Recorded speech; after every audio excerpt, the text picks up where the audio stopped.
बड़ एकादशी तथा हरिशयन एकादशी पालित सुनावेश भक्तों को दर्शन देवे तीन ठाकुर।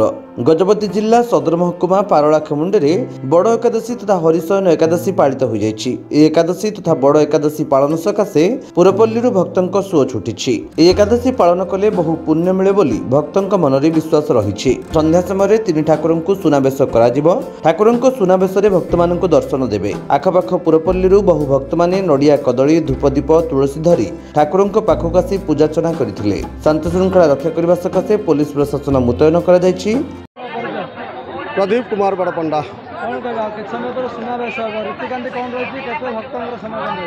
जय जगन्नाथ। नीलांचल निवासायो नित्यायो परमात्मने बलभद्र सुभद्राभ्याम जगन्नाथाय ते नमः। आज पवित्र बड़ एकादशी हरिशयन एकादशी आषाढ़ मास शुक्ल पक्ष आज दिन रहा बड़शयन एकादशी कहती। उक्त एकादशी रे महाप्रभु जगन्नाथ बलभद्र सुभद्रा तीनोटी रथ में स्वर्ण भेष धारण करी समस्त भक्त मान को दर्शन दियंती। जहाँकि यही गोटे एकादशी जहाँकि महाप्रभु बाहर आसी स्वर्ण अलंकार धारण करी महाप्रभु समस्त भक्त को दर्शन दियंती।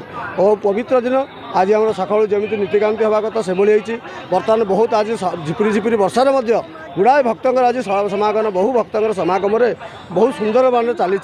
बर्तमान राजभोग सरला 4टार 5टा भितर महाप्रभु जगन्नाथंकर सुना स्वर्ण अलंकार धारण हम माँ कल्याणी गजपति पाखक जीवु आम जाकि से गजपति नहर भितर सुना नहीं आसबू। सुना नहीं आसिक महाप्रभु जगन्नाथ बलभद्र सुभद्रा को स्वर्ण अलंकार धारण करूँ। 5टा सुधा महाप्रभु जगन्नाथंकर स्वर्ण अलंकार भेष समस्ते देखिए।